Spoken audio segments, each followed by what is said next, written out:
It's the Fellowship of the Geek Show, a weekly podcast about comics, the comic book industry, and other geek pop culture. Music courtesy of Manny the Martyr. And now, on with the show!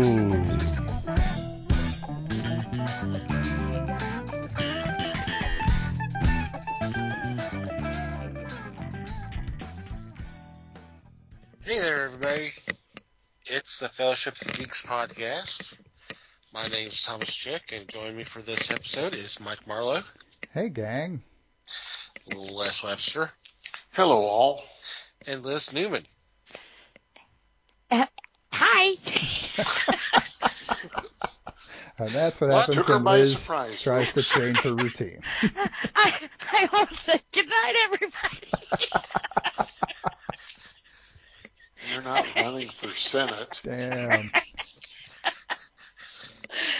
I wish she would. I'd vote for her. I vote for the lesser evil. Right. That would be me. Evil, but still the lesser. Wow. Please tell me we're keeping that. Hell yeah, we're keeping that.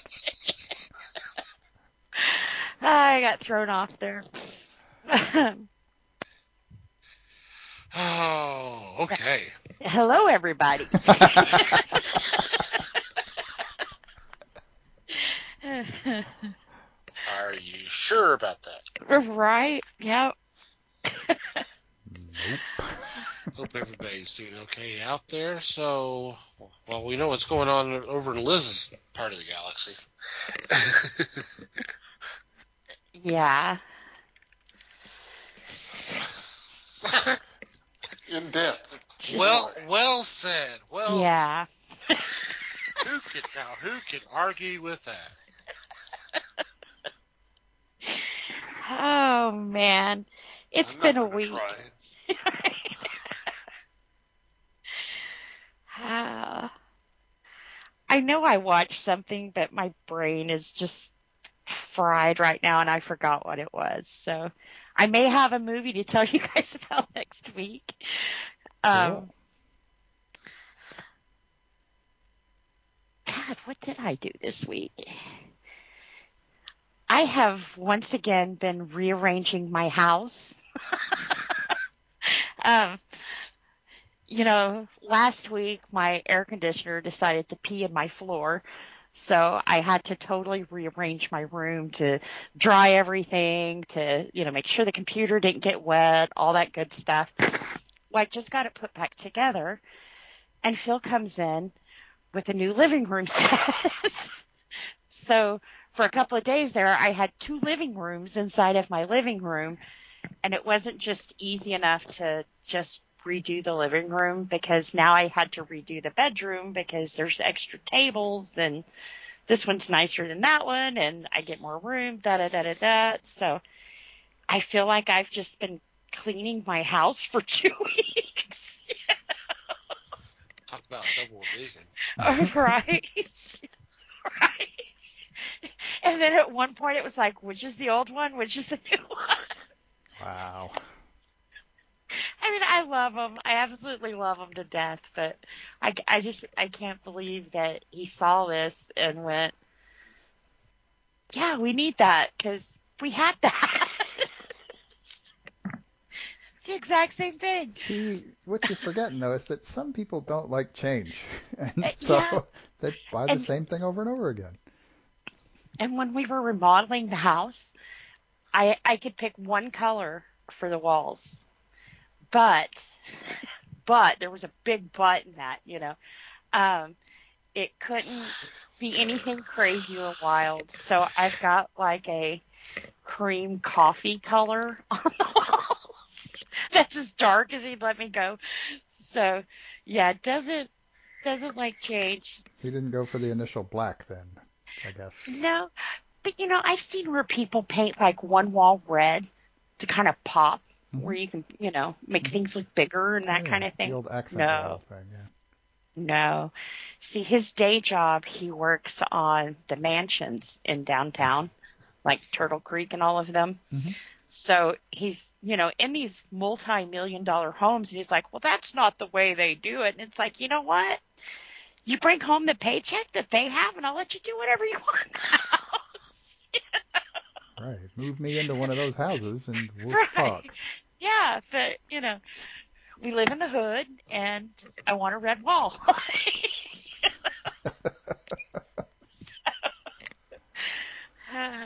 So he told you, huh? Yeah, and he actually won that one. So, you got to pick your battles. Well, He he's the won one the going paint out to get the color, I paint. won the So, doll. And then we got Taco. So, oh boy. but yeah, other than that, I'm still coloring, and that's about it. Yeah. Wow. I can't even think of, I can't even think of a rabbit hole. Well, I've been falling down the same rabbit holes because last week I was telling you guys about the music scene, and then Diddy was arrested, and now all these things keep coming out, and it's like all these people are tied to freakouts. And of course, the 1,000 bottles of baby oil. I mean, Jesus Christ. That didn't. But his skin is so smooth. It's so smooth. Wow. It's like, wow.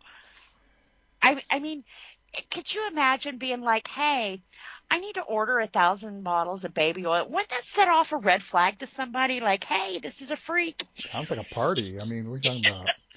Are you filling a swimming pool? You fill up one of those plastic Mr. Turtle swimming pools in your backyard with baby. Hell yeah. Yeah. Jello or something, but yeah.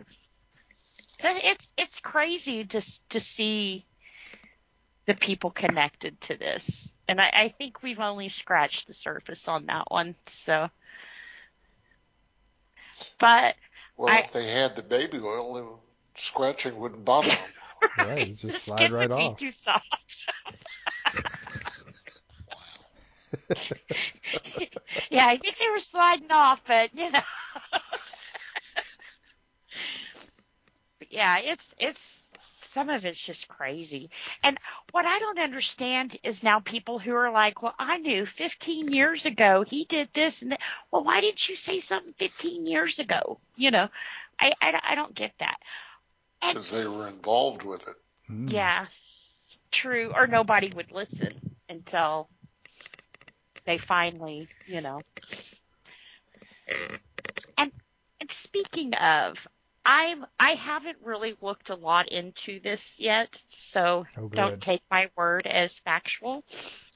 And part of the reason I haven't looked into it is because it's kind of upsetting. There has been a guy who released a book called Stan Lied.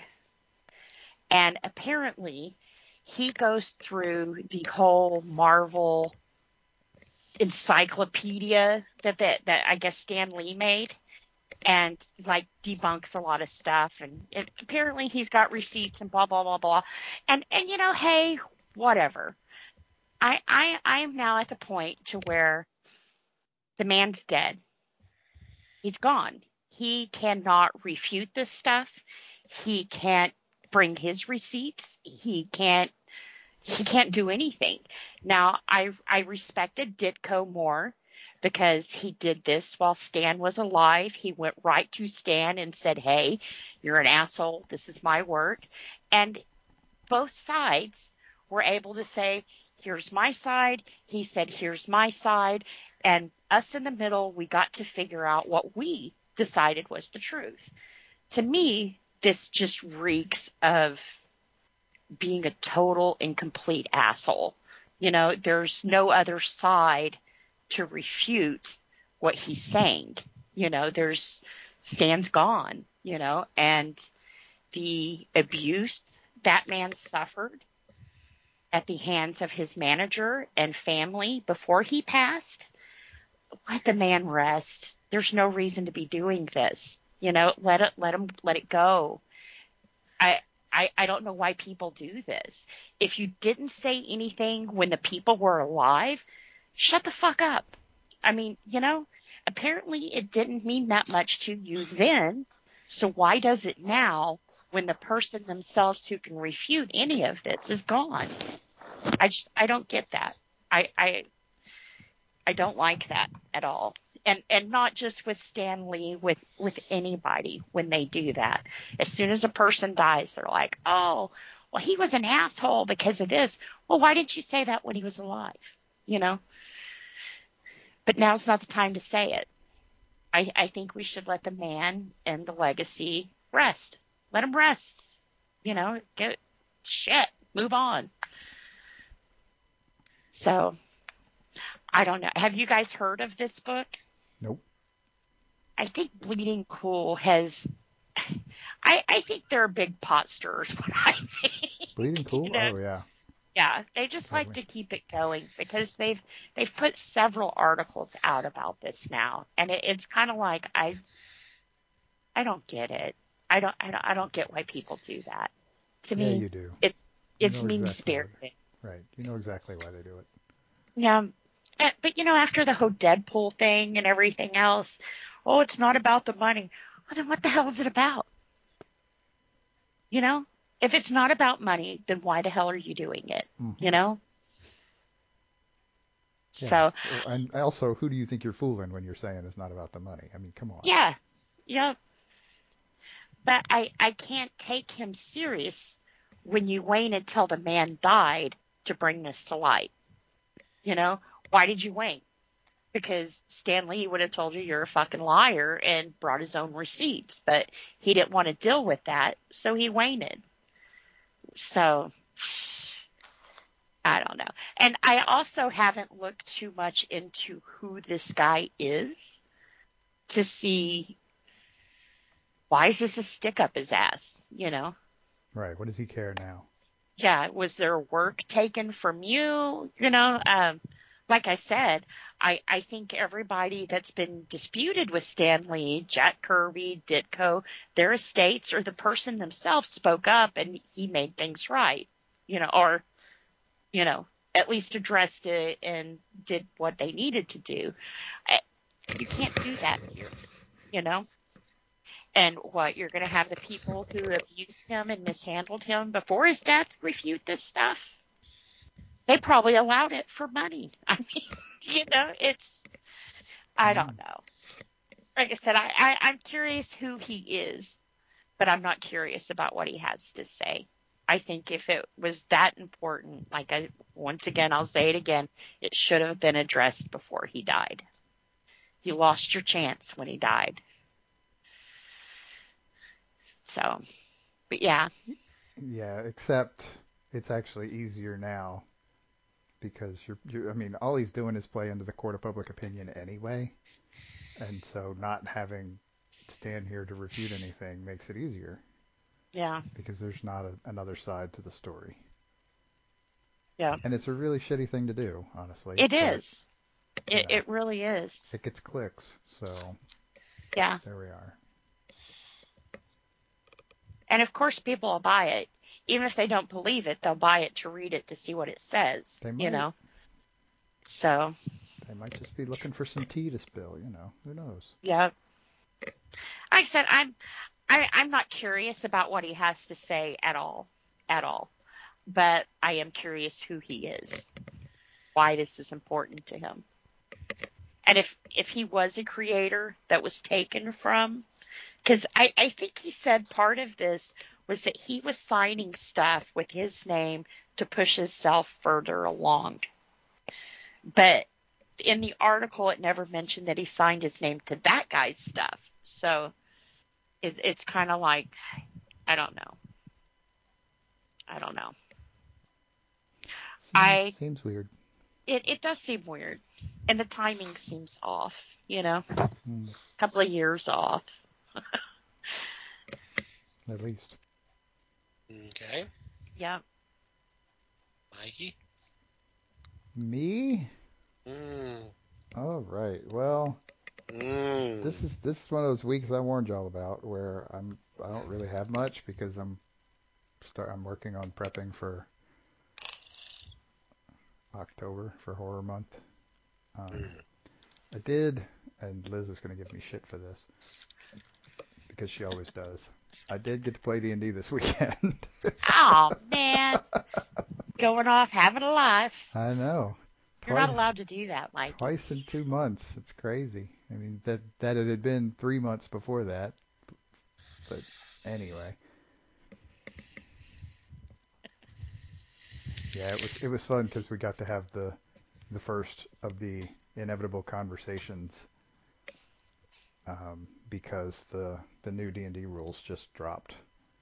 And so we got to have the "Are we going to adopt this immediately?"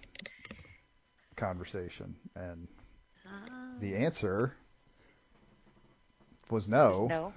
Because, well, and it was a perfectly simple reason. Our DM was like, "Yeah, I don't want to retrofit this. I mean, the rules aren't they're different, but they're not that different. But I still don't want to go through the effort to retrofit what we're doing here into a somewhat new rule set." And we were all like, "That makes a lot of sense, man." Yeah. He was actually the one that brought it up. He was like, "This is why I don't want to." He's like, does anybody feel any burning desire to do this? Because I don't want to. He said, "Next thing we start, maybe, but we're going to finish what we're doing I'm of first." the camp of, if it's not broke, don't fix it. Right. Absolutely. And we've done this before. I mean, we were playing a 4th ed edition. We were playing a 4th ed game when 5th ed came out. So we didn't adopt it. We didn't try to change it then. We don't really feel any obligation to do it now either. So same deal. I still have those dice for you, too. Dice? What dice? Get dice? I made them. Oh, you made dice. I made dice. Cool. Yep. And I wanted you to try them out and see if they suck. See if I'm as bad with them as I am with every other dice I own. All right. But they're kind of different because I'm trying out the liquid centers, so I don't want them to be too heavy or clunky or so. Liquid centers. I thought since you have a life and I don't, y'all can try them out and tell me if they suck or not. If they do, I'll quit doing them. Well, the easiest test I've ever seen for like balance is a glass of water. Put it in a glass of water and just stick your finger in there and spin it. If it's well balanced, it will not land on the same number every time. Ah, okay. If it lands on the same number every time, then it's not well balanced, which is the exact opposite of what it just said, I think, because I'm not sure now. But I'll have to try that. Also, I am not the guy you want testing dice. Trust me. My luck with dice is awful. But you have friends. I do. and they roll better than I do. So. See, they wouldn't be afraid to hurt my feelings. Oh, yeah, tell her these suck. Yeah, they won't. Yeah, they don't know you. They'll just, nope. These totally suck. This is 100% ass right here. What the hell is this shit? Keeps rolling a 12. What the fuck? Whereas, see, I would love to roll a 12. That would be fantastic. Rolling a 12 is great. I would hit things if I rolled a 12. You might like these.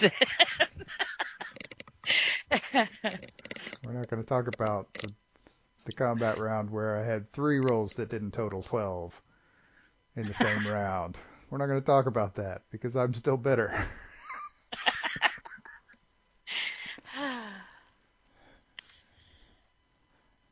I was only dead for half of that fight. I made more death rolls than I made attack rolls. We'll put it that way. Anyway. Well, that sounds like fun, though. We had a good time. Cool. Okay. Did you watch any more of One Ring? I have not. That's next on my list. I'm going to probably start one tomorrow. Cool. be too late tonight. We haven't either. Oh, cool. Good. I'm not getting behind. Yep, you're not behind yet. Okay. Les? Well, let me start off by saying I am not curious either. And I'm not yellow. So we're safe there. Well, we'll try not to call you George then. Yeah. Thank you. This week, I was watching Tubi and thoroughly enjoyed watching documentaries about 50s movies, 60s movies, the pretty much schlock stuff going on. It was fun to watch. I watched one today about the drive-in movies, and it was very little commentary. Right at the first, they had a narrator tell you what was coming up, and that was about it. That was about the only time you heard the narrator. But to me, being the person I am looking for bad movies, this was a treasure trove because it brought in things that I forgot all about. And some of those movies were so freaking bad. Mm-hmm. So, I've seen that. I've seen one that had creators and such, and included Joe Bob Briggs for commentary on part of it, which was fun. Cool. So that was about it for me. And like I did tell my cohorts, I did watch the two versions, the 1932 and the 1962 versions of The Old Dark House. First one was by James Whale, who did Frankenstein. The second one was directed by William Castle, who also directed things like The Tingler, House on Haunted Hill, and several others. This was a total different look in a William Castle movie.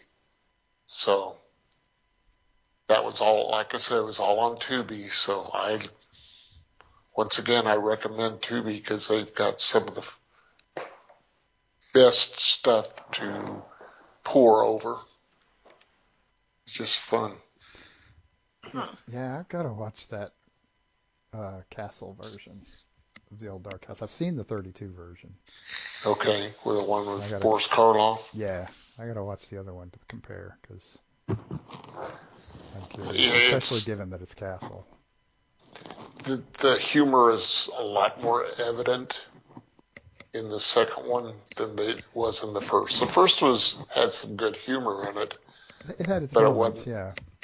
But it wasn't knee-slapping funny. Yeah. Not that Tom Poston's version is knee-slapping either, but it made my wife go, "What the hell are you watching?" So it succeeded. I thought she said that for everything you watch. Just about. I'm lucky that way. Huh. I'm definitely going to have to check out Tubi. Yeah, you said that last week, too. I know. I keep... Gotcha. Well, I just pulled it up to find what he was talking about, and it's got, like, Halloween on here, Annabelle, Terrifier, Curse of Halloween Jack, Devil's Rejects. It's like, Jesus Christ, I didn't know these were here. Mm-hmm. These are some good movies. It's not like... There's some bad ones, too, but that's okay. Like, D-list, yeah. Curse of Halloween Jack's probably pretty bad. Probably right up my alley. Yeah, you'd probably love it. I haven't seen it. I don't know. Yeah. Oh, and it's like a sequel. The Legend of Halloween Jack. Oh, damn. I may have found my bad movie marathon. You may have found Liz's latest rabbit hole right here. Woohoo! Cool. I will have to check that one out, Les. Give it a shot. Yeah. How about you, Tom? Not much on my end again. Working on stuff for next month. Trying to get ready for all that.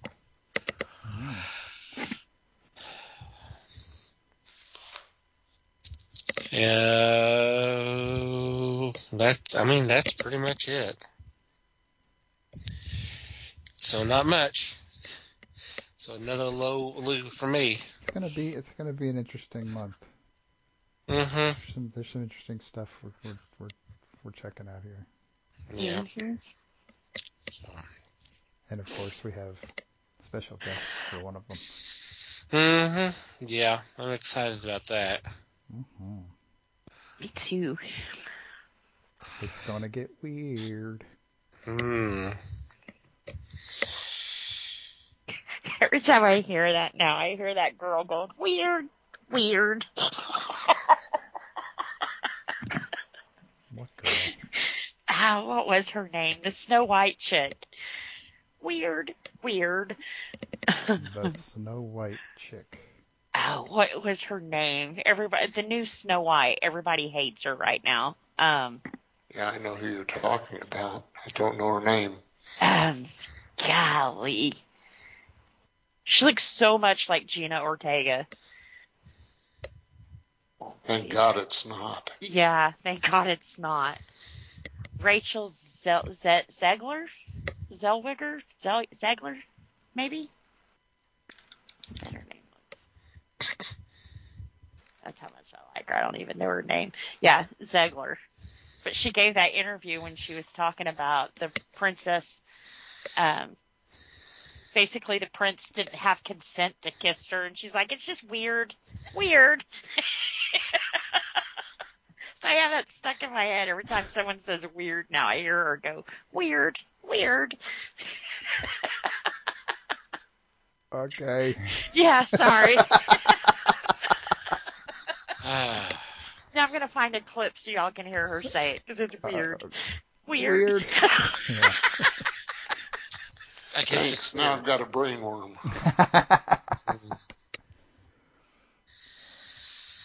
If it wasn't for that horse.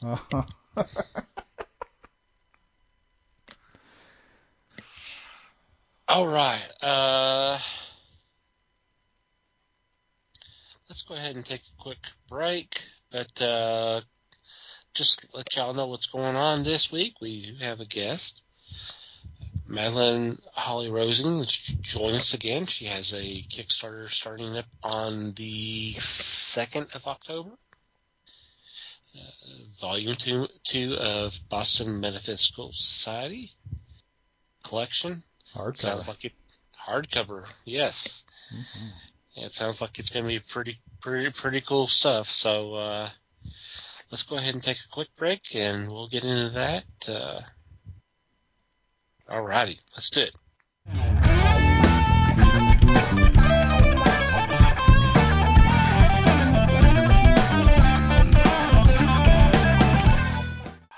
Madeleine, welcome back to the show. It's always great to have you on with us.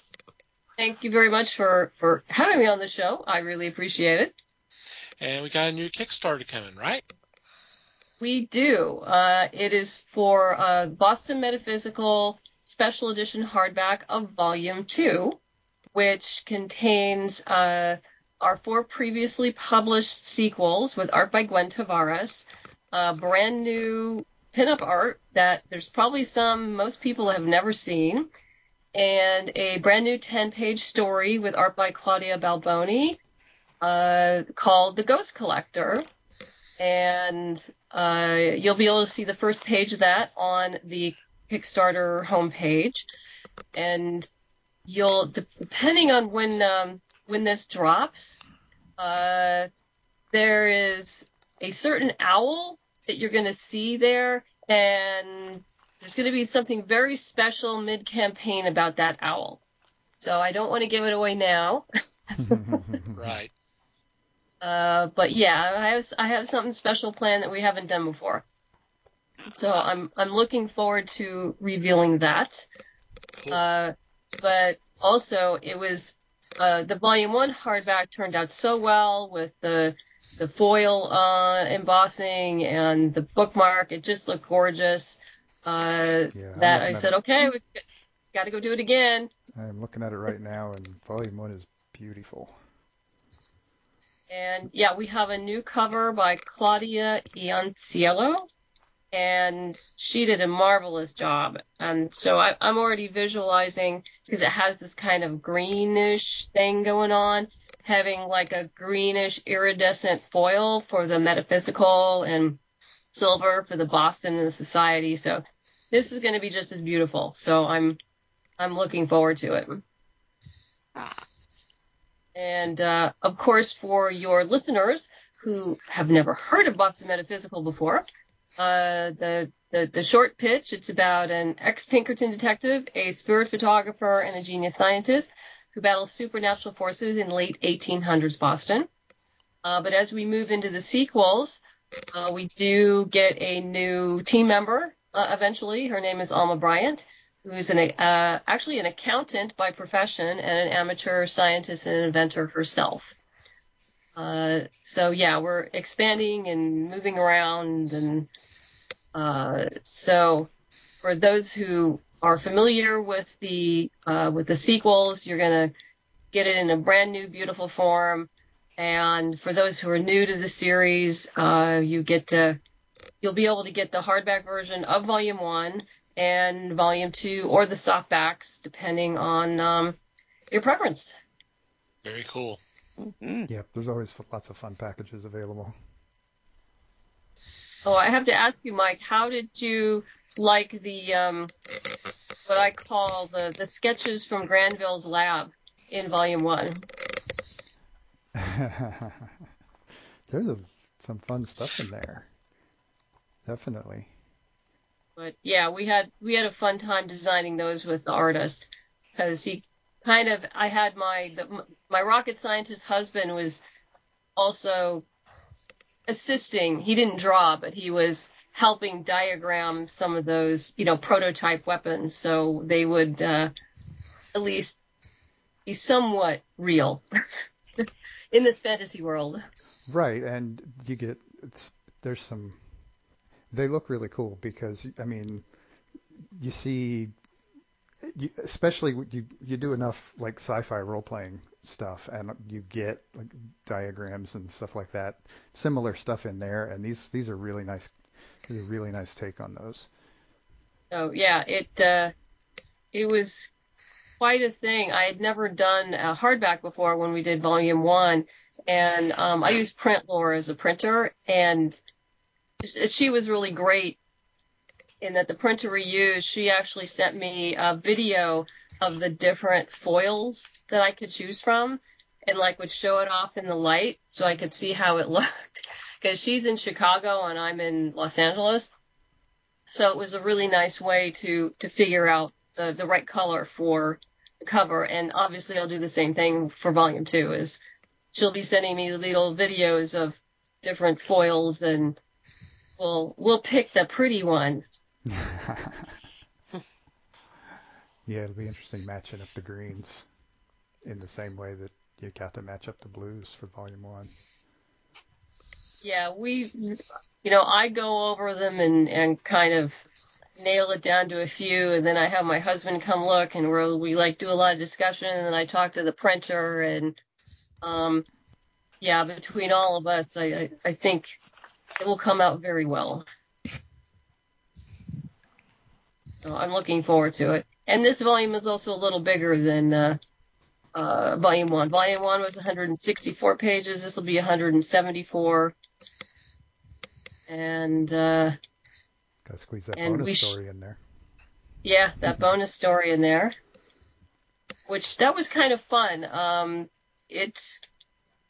I wrote it and then realized, oh, I could really expand upon this. So I think at some time I might do a novella based on that short comic. Cool. I think that would be fun as a Caitlin and Alma adventure. But we'll see how much time I have and everything else that must be done. Yeah, and whether your world is ready for those two on their own. I think they would be.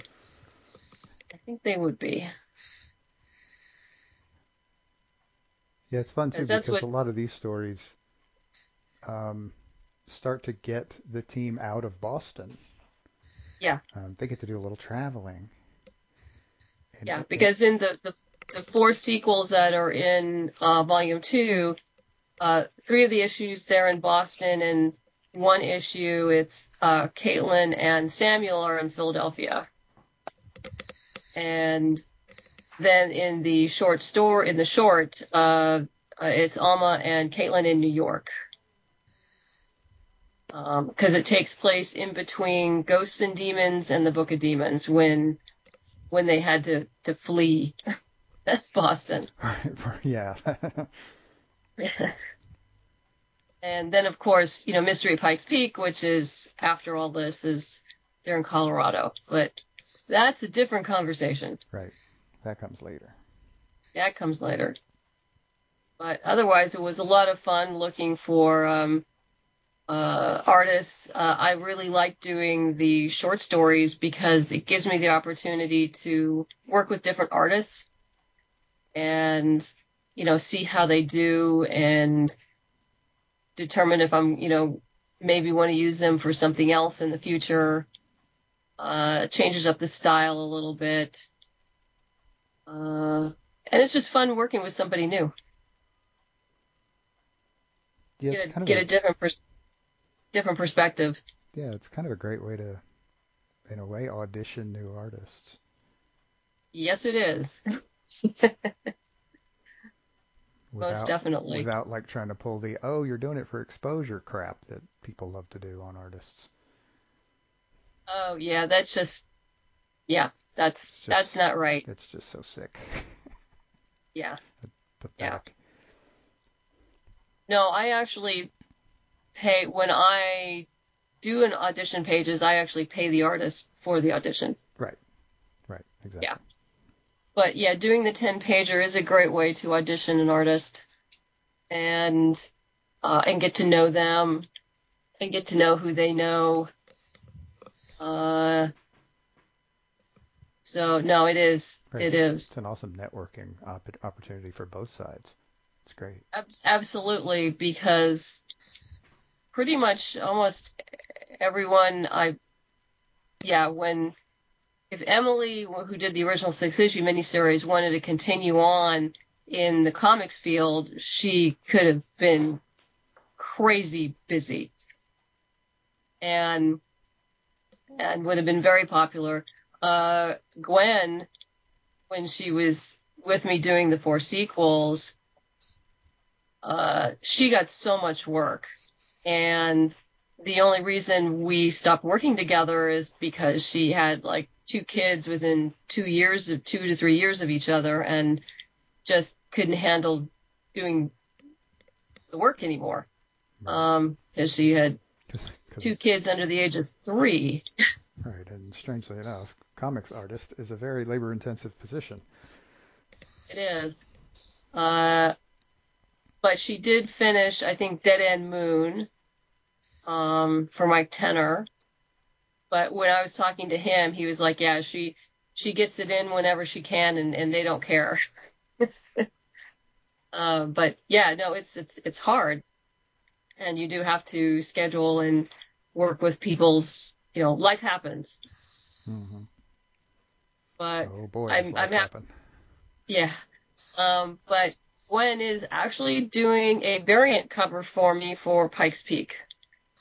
So she can jump in and do things like that every once in a while. Oh, cool. And she's a great person to work with. So, Even yeah, better. she could be working.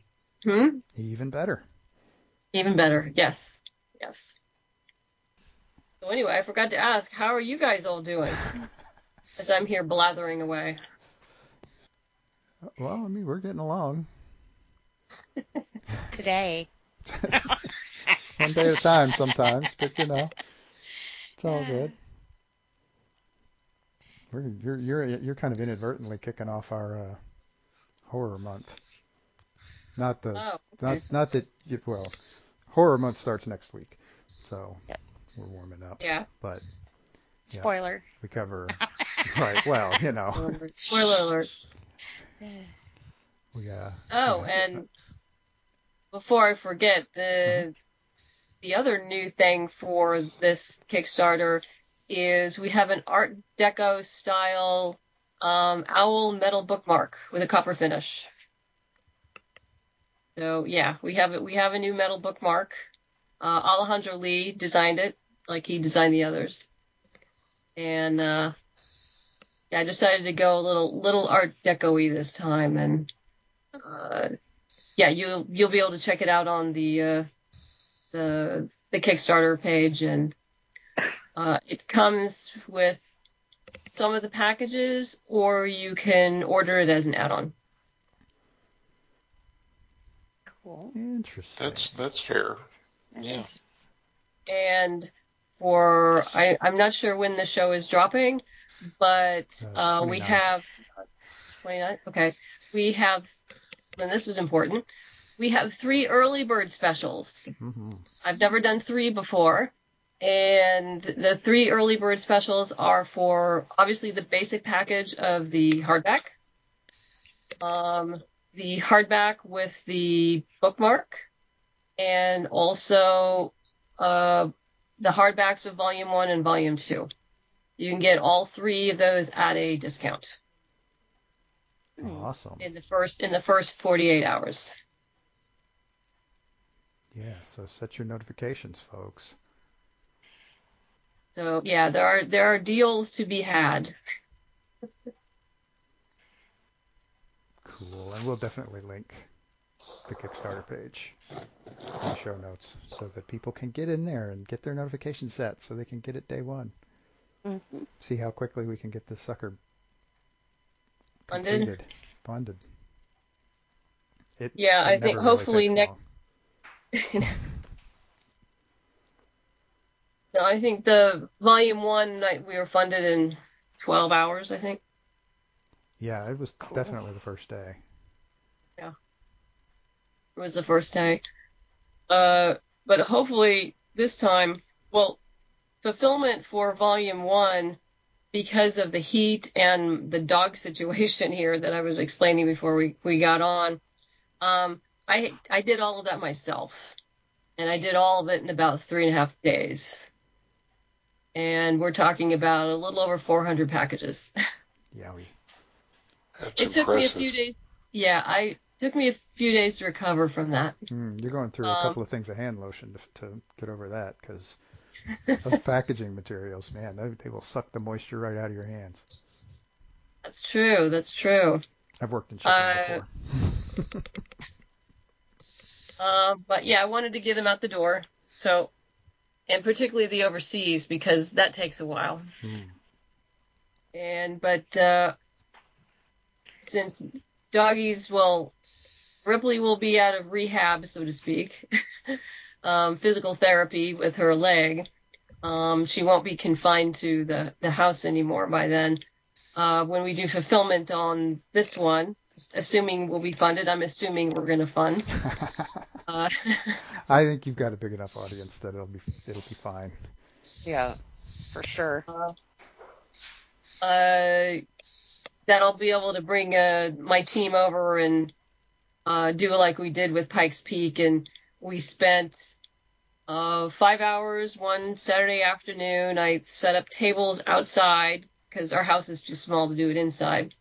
Brought in a nice lunch, and in 5 hours we got over 300 Gemini mailers done. Dang, nice. Yeah. And everyone had a very nice time, a very nice afternoon, and I did the rest, and that all worked out well. So I hope to do that again, and it won't be. I bet you do. That's a lot. It won't be like 100 degrees outside. That was another thing. We couldn't do it. It was too hot. Oh wow, really? To work outside, yeah. Not the usual SoCal 76, huh? Bummer. Well, we live in the valley, so it's warmer out here. It's definitely warmer. And we had a major branch break off last year from our elm tree, which provided most of the shade for the front yard. Oh no. So that was gone too. So we didn't have that either. Yikes. And I wasn't going to subject people to that. Especially in August. Right. Yes. Particularly August. I'm not going to do that. Yeah, but trust us, we're in Dallas. We understand August heat. You guys, it's more humid too, isn't it? Usually, yeah, it actually is. Which is funny because we're further away from the coast than you are, but at least I think we are. But yeah. Yeah, well, we have a big mountain range in between us and the coast. In the valley. See, ours is kind of behind. We're between the coast and the mountain range. So yeah, we get pools of moisture off of the Gulf of Mexico. And, okay. and somehow we're talking about weather. I'm not exactly sure how that happened. But yeah, hot. We get it. We're cool. No, we're hot. Oh, well. Hey, not today. Remember, it rained. Yes, Much today it cooler rained. We had our cold front. Yeah, I wish it would rain here. That would be nice. But no, I don't. They don't know when we'll see our next rain again. I think we're supposed to get it all week long here. I'm sure when you get rain, Madeleine, it will be thoroughly excessive, and there will be flooding and mudslides. And yes, unfortunately, there is very little middle ground. Yeah, you are absolutely correct. Madeleine, I have a question for you. Yes. When you audition with the artists, do they know of the previous work done and what it's going to bend toward, or is that pretty just open? In other words, do they know of your previous works and try to imitate, or do they just get to go off on whatever? No, I give them reference material.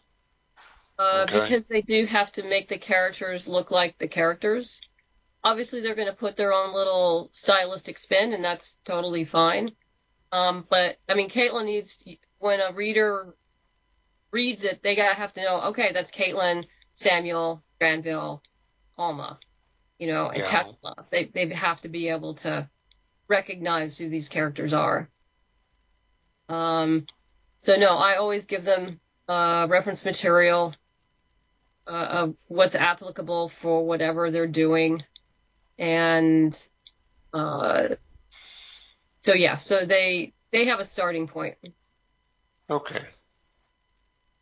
Absolutely. I mean, particularly this is an established series, so I can't have them going off, particularly if I'm going to use them for a story. I can't have them going off into the hinterlands where, people wouldn't recognize the characters. Yes. So, Thank yes. you. The answer is yes. I mean, when I first worked with Emily, my very first artist, what I did with her was different. In that I gave her 2 script pages that were very different and paid her for doing those. And so that way I could see how she handled 2 different types of things, like an action or a more quiet scene. And she nailed it, which is why I hired her.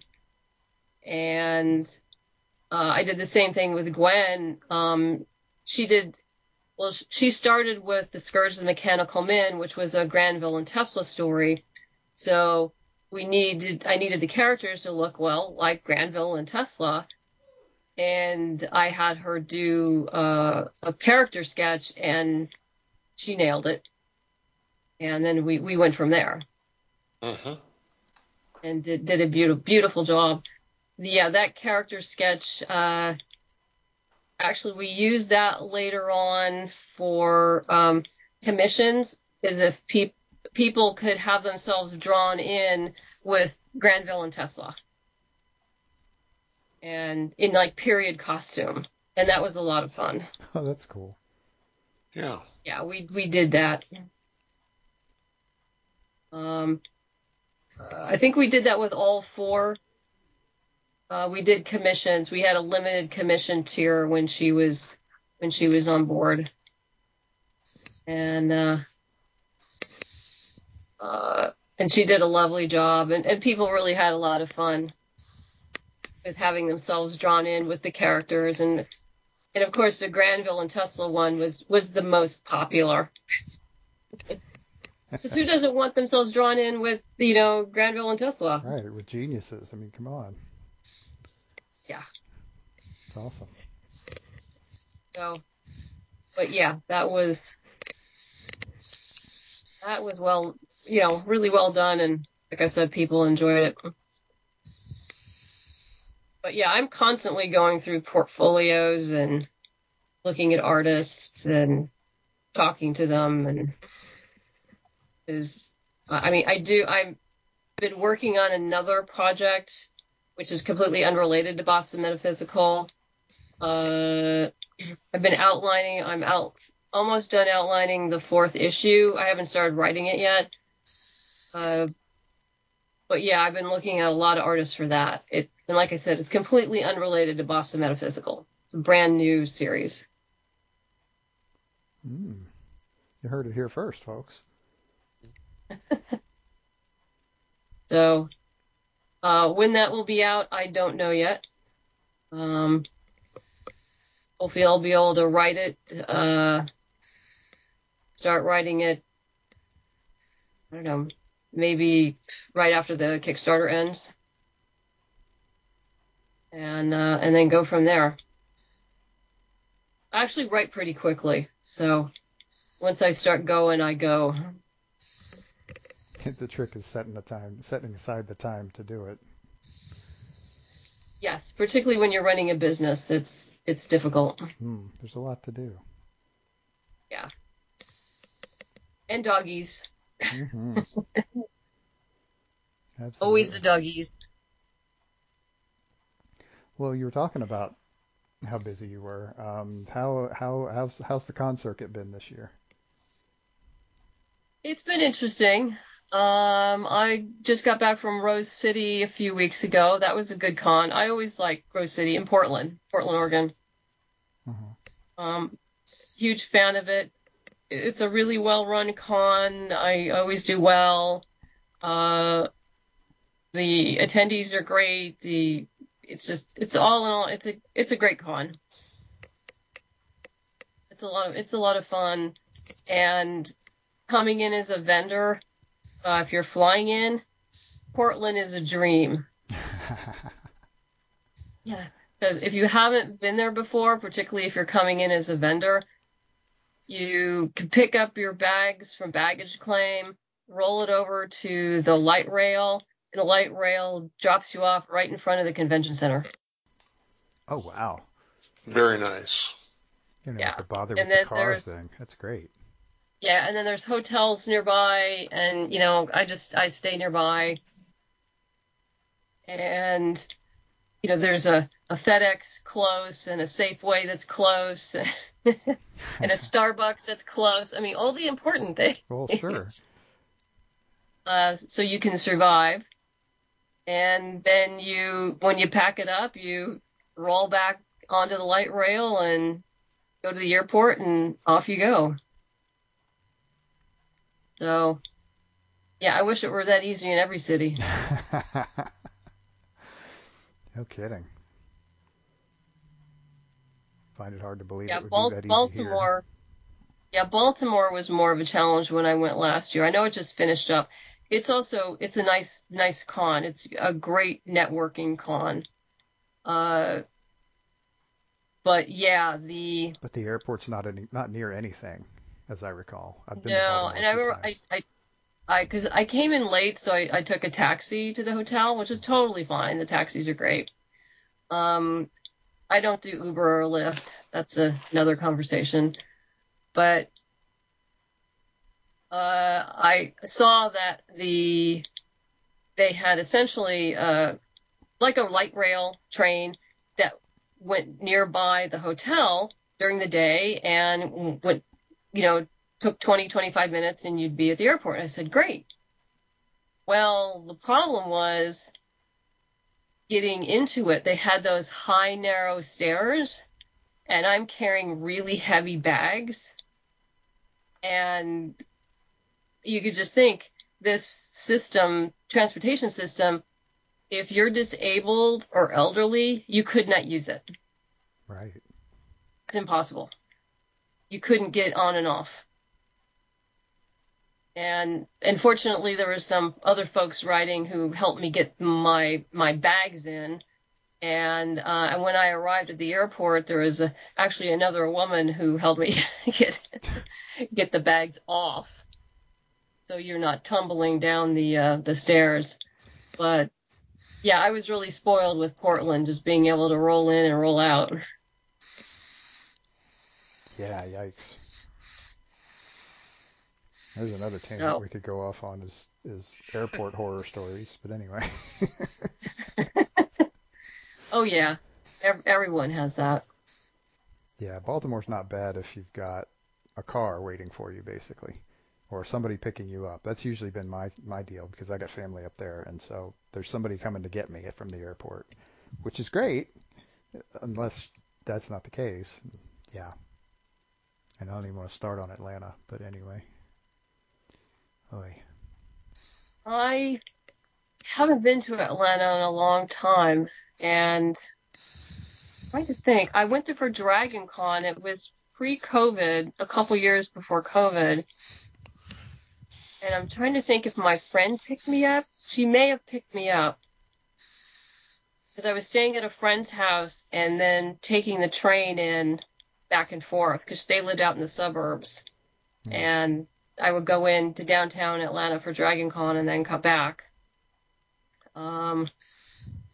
And yeah, I think she may have picked me up. That may have happened. Which is why I don't remember it.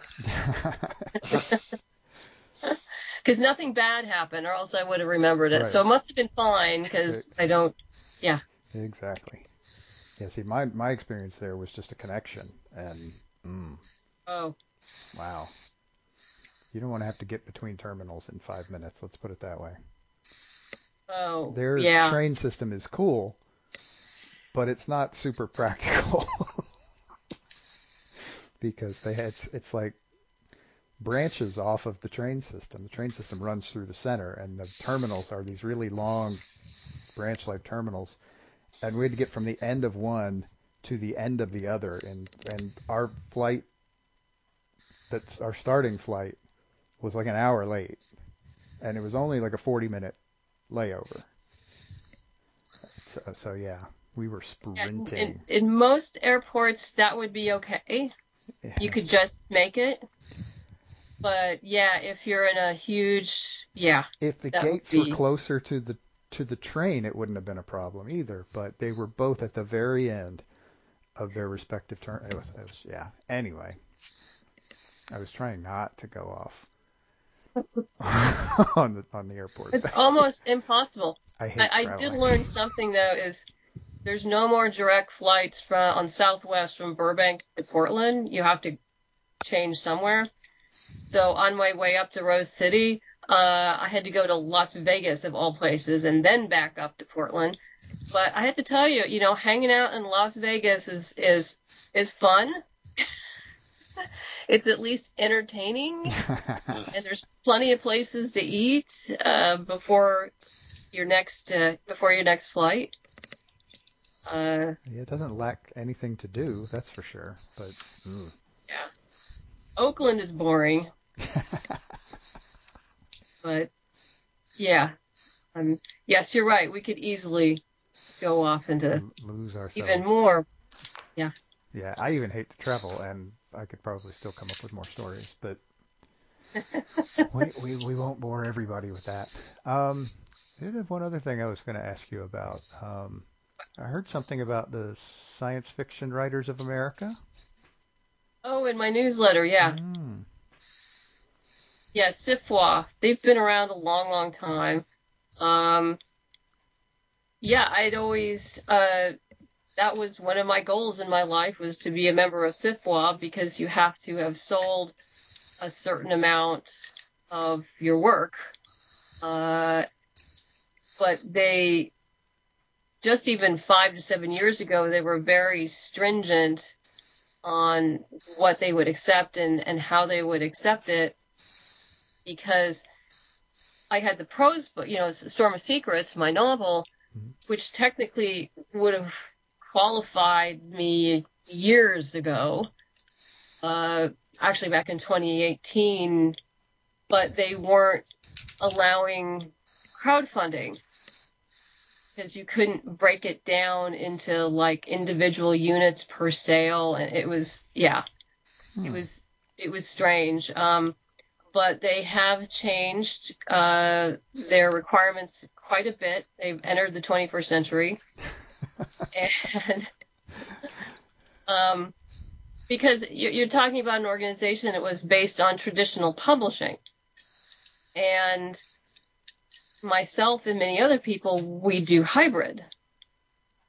And there's also a lot of independent publishers out there who've done extremely well. And so their whole way of looking at things was, only if you were traditionally published would you be able to get into this organization.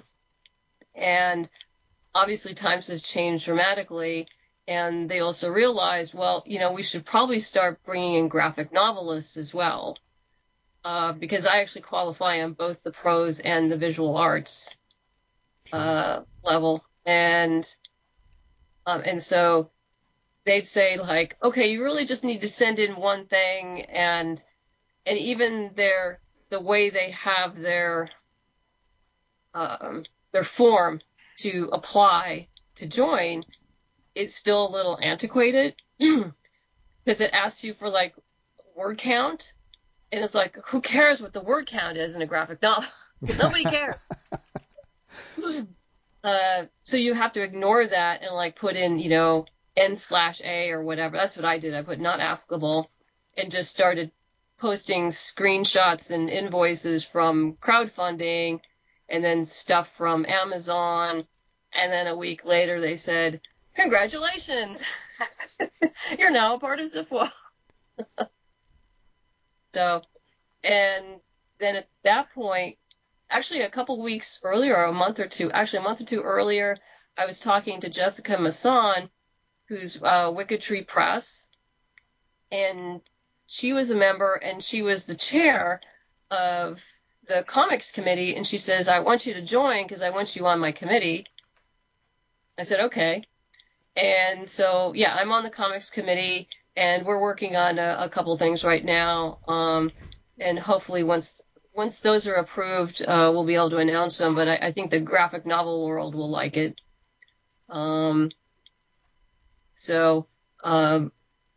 But yeah, they've been working on a couple things, and yeah, I'm not sure if I'm supposed to talk about it or not, so I'm not going to. That's fine. Yeah. That's fine. It's out there. It's happening. Hey, they finally Something's caught up, happening.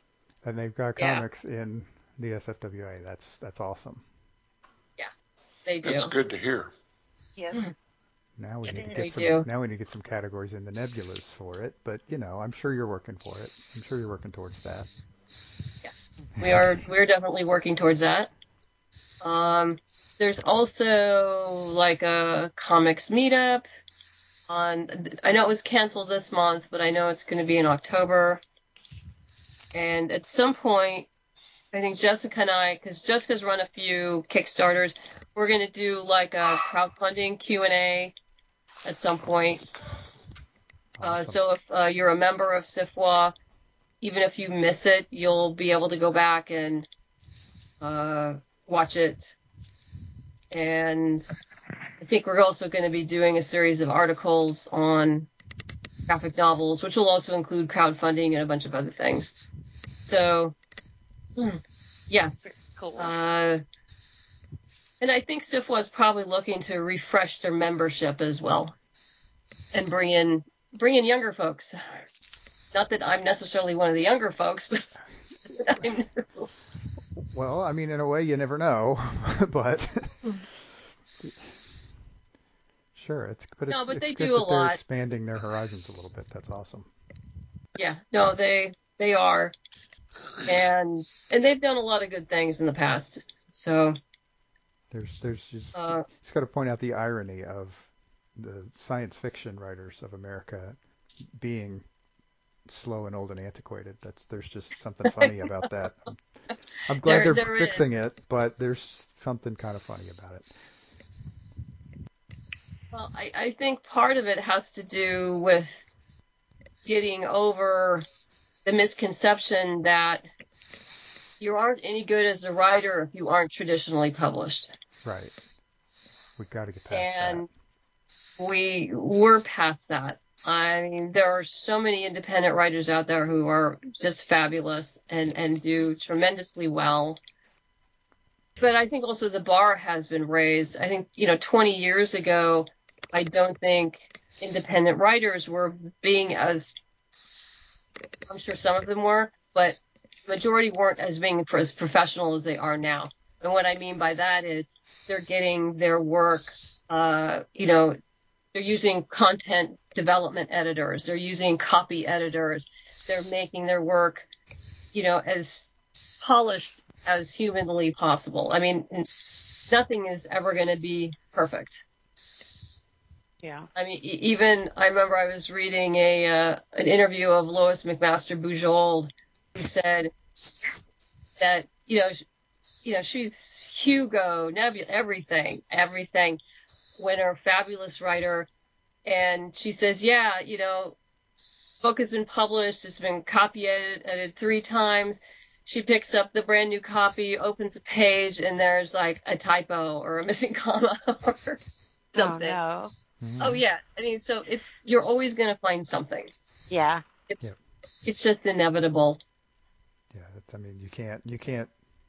You kind of have to learn how to not let it bother you, because something's always going to be there. And so you can't wait until it's perfect to publish it, or you'll never publish it. You never publish. So there's always going to be something, and you just do it. You try to get it done as best to your ability, and then move on. Yep. I have a friend who just published her first book, which is really, really good book, and it's kind of cool because I was there for part of it. But I didn't know until she had posted the other day about reviews and new authors and things, and just how hard it is, even after you've done the hard part and you've wrote it and you've published it, of getting it in people's hands and having Amazon support you. And, she's like, you don't even know. She's like, you have to have like 20 to 25 reviews before Amazon picks it up, like in their algorithm, and puts it in front of people. She says, and you've got to have almost 50 before they'll include it, like in their newsletters and things. She said, so, it's great you buy it. I love that you buy it. She says, but please, please, please, even if you hate it, review it.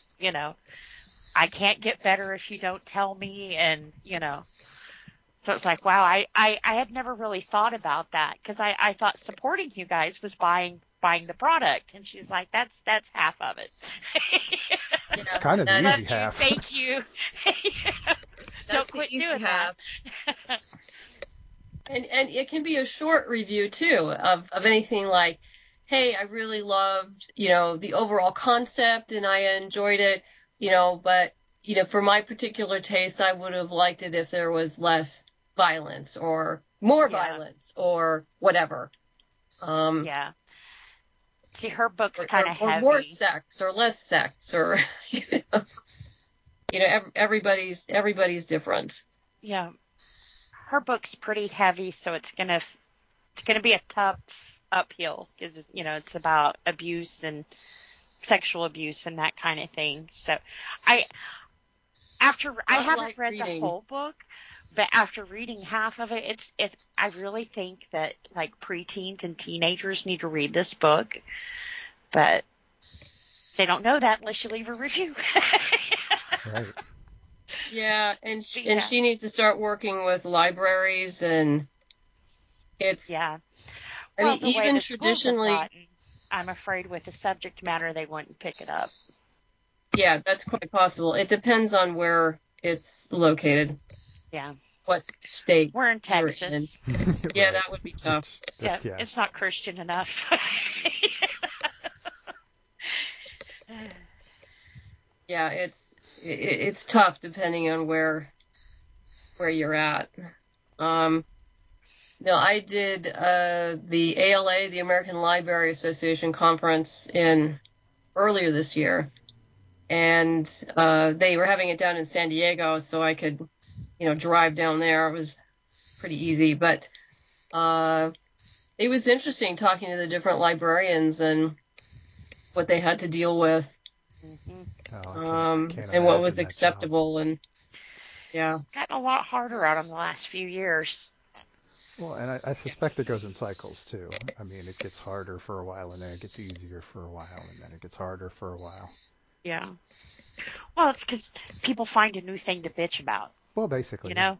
It's like, this week we care about this, and we hate it, and get it out of our schools, and the next week it's, oh, wait, look at this little dog.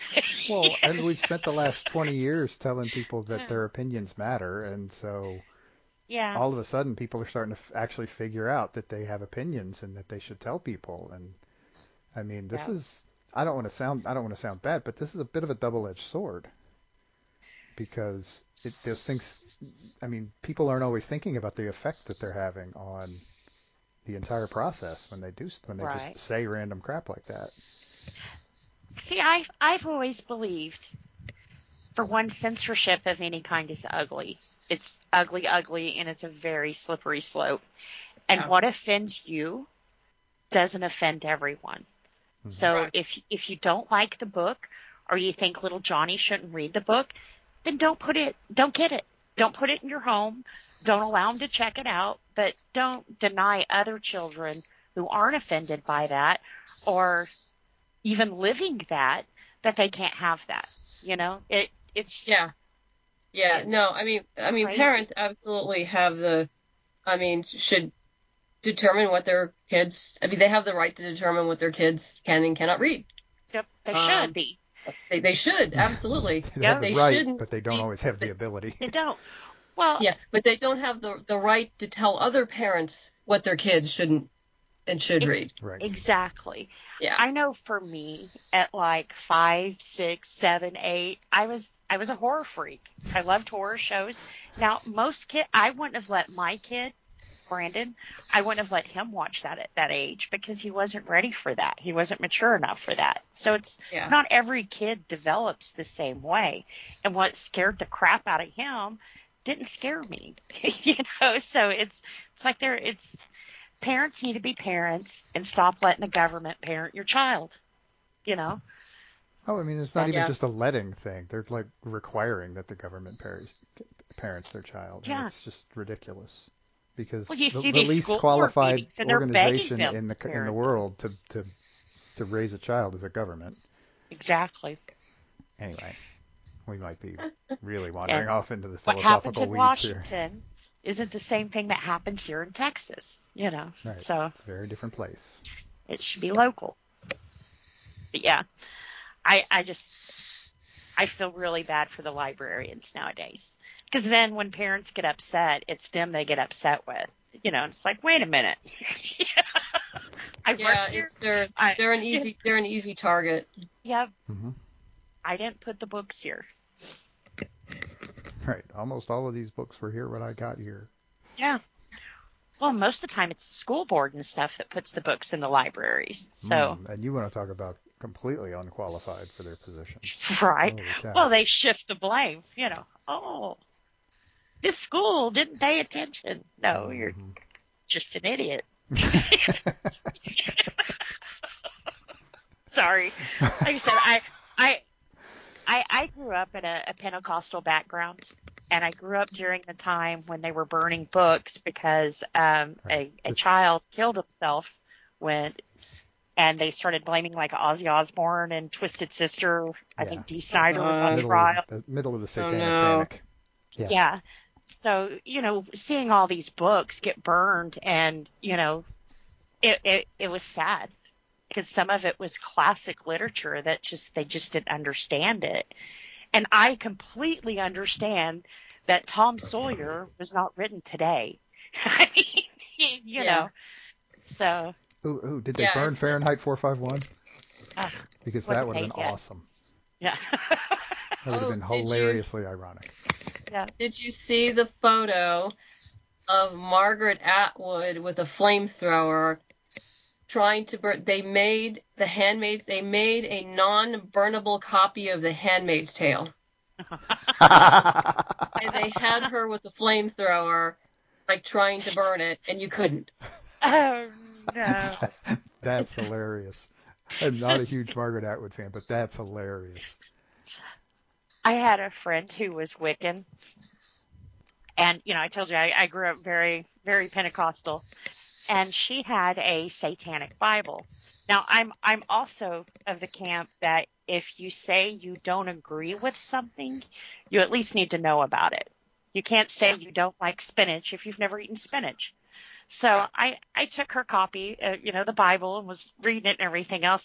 Didn't really care too much about it, but my mom found it, and oh my God, I lost her cookies on that one. You're bringing the devil right into my home. So she took it out to the trash pile and burnt it. And of course, it's made of ink. It had a blue flame. No different than if she would have burnt a newspaper or something else that had ink. Oh no. Of course, oh my God, look, it's so satanic. So the next day I go to my friend's house and I tell her what happens and everything else. Well, she has another copy of this. So we take and we burn the edges of this book. And I bring it back home and I stick it on a coffee table. Oh, I love you. That's great. I have to tell that story to my husband. That's awesome. That is awesome. She lost it, of course. Good. That's awesome. Yeah. I think that falls under one of the "Am I the Jerk" stories. Right. I didn't mind being the jerk in that story. No kidding. Well, I'm sure. I think that's hysterical. Yes. It's like one my husband just told me about yesterday, where a young woman found out the boyfriend she'd been working with was just bad news and was cheating on her. So when he was at work, she found out through a friend of his. Well, she moved out. She packed up, moved out, but she found out that he was deathly afraid of clowns. Oh, no. So they went in and papered and put up, framed paintings of clowns. Her stuff was gone, but nothing was left but clowns, all over the place. So she didn't damage anything or anything like that, but she left all the clowns. Yeah, it sounds like she spruced up the place before she left. Yeah. I mean, Probably she did, but to me, that was pretty hysterical. And, as long as no damage is being done and, it's all good. Just the psychological part, it's all good. I can get behind that kind of petty. Oh, yeah. That's great. When me and my ex broke up, I took all the batteries out of all the remotes. I mean, it wasn't much, but it was freaking annoying when you found out there weren't batteries in the remote. Yeah, that's kind of funny. That is But pretty yeah, cool. I love the whole satanic Bible thing. That's good. Mom didn't. And how old were you? Were you like, what, 13 or something? 13, 14? I was 16 at the time. Okay. Yep. Okay. I was 16. I was half expecting her to say, I was 34. Right. This was yesterday, man. Right, what are you talking about? This is last week. Oh, no, that's perfect. That's perfect. Yeah, my dad was a Pentecostal preacher, so they were very adamant of no satanic stuff in the house.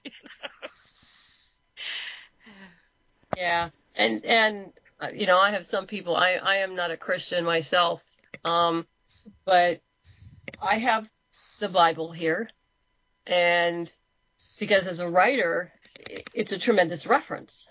Yeah. I mean, where else to get great ideas on murder, mayhem, kidnapping? I mean, adultery. You named the crime that's in there. Yeah. The Bible is great for that. Plus general reference, historical Western cultural reference. It's very good. If nothing else, you can pull But names anyway, out of I it. also have the Quran here too. So I have all of the above. Yep. Like I Covering said, the I bases. think when you say you don't like something or don't want to be that way, you at least got to know what you're turning down or not wanting or. Yeah, you need to understand it. Yep. I completely agree. I mean, I sort of minored in comparative religion when I was in college, and that was really interesting. So That is pretty cool. I've always found got others' religion fascinating just because mine was so structured and forced, So I always like it when people are happy about their religion and share it with me. Tell me what you like. Oh yeah, no, it's always interesting. Definitely. Well, I have one doggy who's joined me in here. I guess he decided he wanted to be petted. Cool. He Want heard to join the voices. clubs. Yep. Sounded like Rocky was trying to join in the conversation there a little bit too. Yeah. He's going to get dinner soon here. Well, And gosh. his pills. Whether he likes it or not.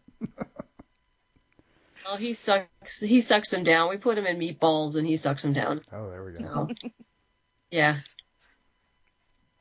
I'm so Chicken full meat. by cheese. Wish I'd done that with my kid when he was 7 and we were trying to get him to take pills. But anyway, Yeah. that was a challenge. Well, heck. No, it's good for you. Boston Metaphysical Society, Volume 2 Kickstarter. Yes. Cannot It will wait. be almost live. We will launch October 2nd, probably around 11 o'clock in the morning, Pacific Standard Time. And then go until we're done. Whatever that is. Be a very busy month. I guess it'll be, yeah. I wanted to be done before the election. I don't think anyone should be running a Kickstarter over the election. Yeah. Or be out in public or.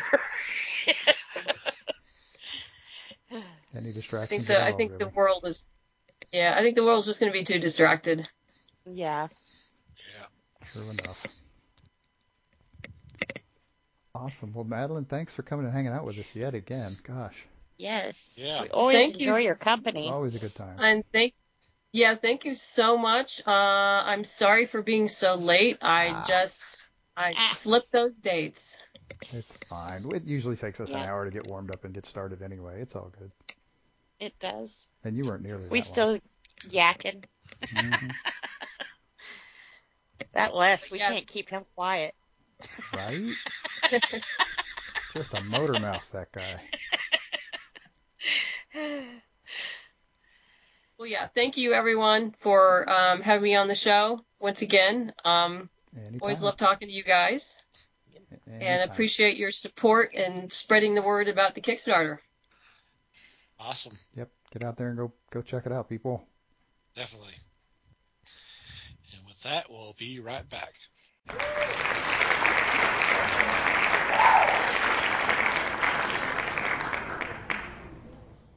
All Welcome back. It is time for Geek News for You. In this segment, we bring a couple of news items to the table for discussion. And this week it's Mikey and myself. And Mike, would you like to go first, please, sir? Oh, sure. I like going first. I don't know, it doesn't really matter, but that's fine. I'm happy to. Okay, so we have just wrapped up. I mean, I say we. I had absolutely nothing to do with it. Baltimore Comic-Con. And what happens at Baltimore Comic-Con that is newsworthy is the Ringo Awards. Yay! Yay! Yep. Woohoo! We clearly got to work on our timing. But anyway. Huzzah! But yeah, this is one of the fun award things that goes down. Comics gets, it's kind of a tribute to Mike Wieringo, who was an artist who passed away way too early. And so his brother and some industry stalwarts put together an award ceremony. And this has been going on for a while now. This is several years that they've been doing these. But yeah, it's fun to see them recognizing some cool independent comics in a lot of cases. Most of the stuff that won awards, pretty much all of these names on these lists are familiar, even to someone like me who has not been paying much attention to comics for the last few years. But it's actually cool to see like the best writer category. I love that there are really familiar names in the best writer category, but the winner is someone I've never heard of, and I love that. That's awesome. And apparently Jeff Smith was doing some stuff this year because he won Best Cartoonist, which is actually, if I scroll down a bit, I can see that he also won Best Humor Comic for the Bone book that he put out called More Tall Tales. So that's awesome. That is awesome. And apparently, this is an interesting thing that I didn't know was happening, was one of the nominees, it did not win, but one of the nominees for Best Single Issue or Story was actually a Star Trek comic from IDW. So that's kind of cool. That is. Don't always think of licensed properties getting nominated for awards, so that's kind of badass. So yeah, it's pretty. It's nice to see some of these names and kind of get to see a little bit behind the curtain on some of the people who are creating some of the best stuff out there this year. And it's fun. Like I said, it's always fun when you see indie stuff winning. Like the best original graphic novel was a book called Monica from Fantagraphics. It beat out an Image book. It beat out a Dark Horse book. Apparently it beat out a book that is a biography of Ernie Bushmiller, who's the guy who created the Nancy comic. That was nominated for Best Original Graphic Novel. The book that won Best Nonfiction Comic Work was a book called Miles Davis and the Search for the Sound by V2 Comics. So, crossing over your music and your comics there. Always there you go. fun. That's very cool. Interesting. Now, see, why did I think Spider-Man when you said Miles Davis? Miles Morales. Okay. I was Miles like, that's Davis not was a trumpet player, one of the cornerstones of cool jazz, arguably the cornerstone of cool jazz. But anyway, that was a pretty big property there. yeah. You would think Marvel would want in on that deal, but Especially after the last couple of movies they did about him. Absolutely. It's interesting to see for the best kids comic or graphic novel. Some of the there's a bunch of nominees here. Oddly, the winner was the Batman Scooby-Doo Mysteries by DC Comics. Huh. Apparently that edged out some other interesting titles, honestly. You can't go wrong with Scooby. Including an Archie book. Archie Horror Presents Chilling Adventures. 2 Archie books. Anyway, I'm just sort of rambling now. Very cool. But yeah, it's cool. It's you love this. You like to see an industry kind of recognizing its own. Yes. I mean, Yep. So congrats to all of the nominees and all of the winners. Yes. Mm-hmm. And obviously, we'll link this list in the news on the news page. Yep. Alrighty. For my news item, I was excited when I heard about this. Believe it or not, I'm not sure. Mm-hmm. There you go. I never thought I could be so free. Sorry. Wow. Okay, that one's on me. I started it on that one. Sorry. I apologize. You have to sing that part when you sing that song. No, you don't. Not really, no. Anyway, sorry, Tom. Go ahead. Not a problem. I was trying to see when this is actually gonna start, but they've announced a new Metamorphose series, and it's an actual ongoing. Yeah, interesting. Really?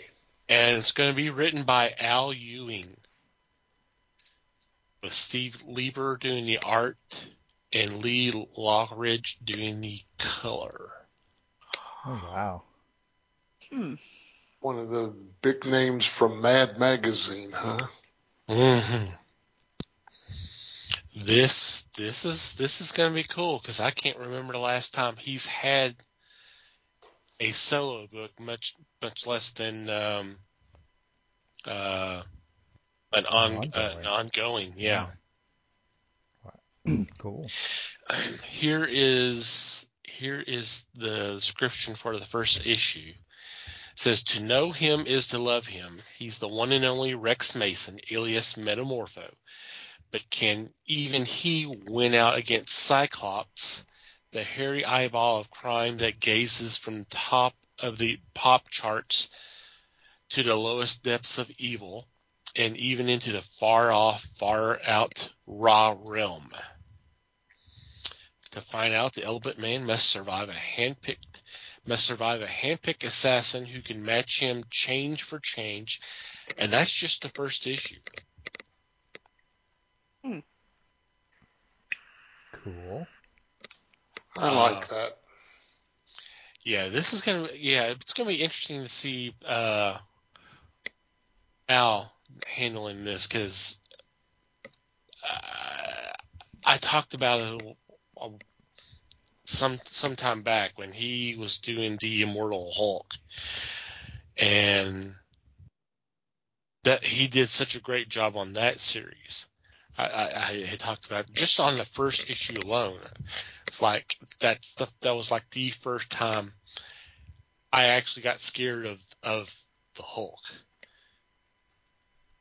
That's how well he wrote the character. Now, there's been times where Bruce could be kind of scary, but I never really went, oh shit, when I'm reading the Hulk.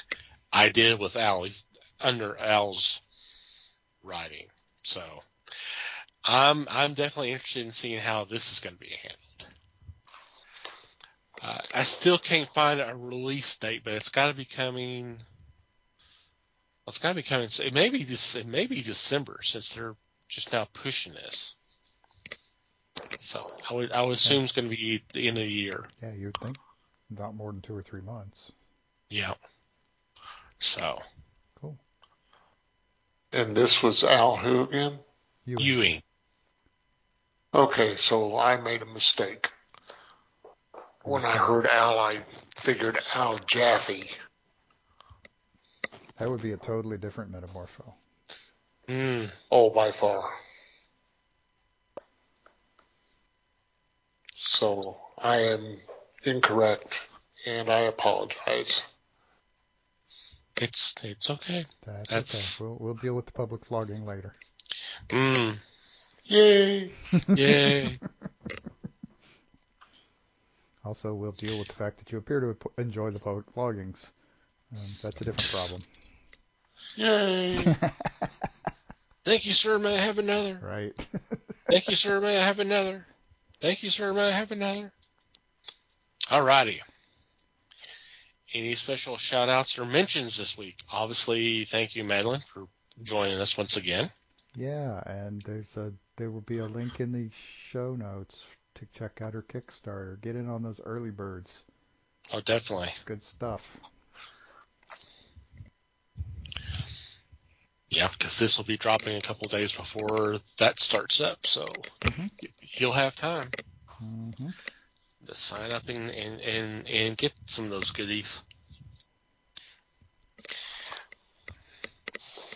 Anything else? That's all I got. Okay. Nothing here. All right, we'll move on to our regular shout-outs. Obviously, want to thank Pop Goes to Culture for allowing us to be part of a great group of great podcast network. Definitely check them out. There'll be a link in the show notes. We also want you to check out the fine men and women who retweet our links on Twitter, and that is Podern Family. The best way to do that is do a search, #Podern Family. That's all one word. And scroll through, and whatever catches your attention, please click on that link and download that episode, and we hope you have a great time listening to them.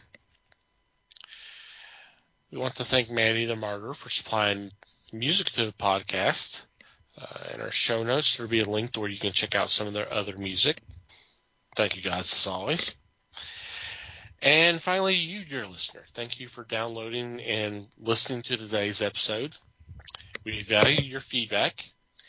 Any comments, questions, suggestions, complaints, observations, what have you, please send them our way. Email address is email@thefellowshipofthegeeks.net. Or you can go to the website, go to the About Us page, and there's a contact form you can fill out there. We do have a Discord that is free for anyone to join. We do have open invite on the homepage. On that Discord, we post a lot of news items, stuff for discussion, stuff to kind of laugh at. We'll have some activities, a lot of good stuff. So if you want to hang out with us, there you go. Join us today. That would be awesome. Social media. We're on Facebook, The Fellowship of the Geeks. On Twitter and Instagram, we are at Fellowship Geeks. If you want to follow our personal Twitter accounts, Mike can be found at Mackie Geek. Liz can be found at LN_Geek. Les may or may not be found at Fake Les Webster. And I can be found at TomTC Geek. And from wherever you download our episodes, if you take an extra couple of moments to rate and review the show, it would be greatly appreciated. Anything else before we say goodbye? Just thanks, everybody. Appreciate you listening. Thank you for listening, everybody. We appreciate the support as always. And until next time, geek on, my friends.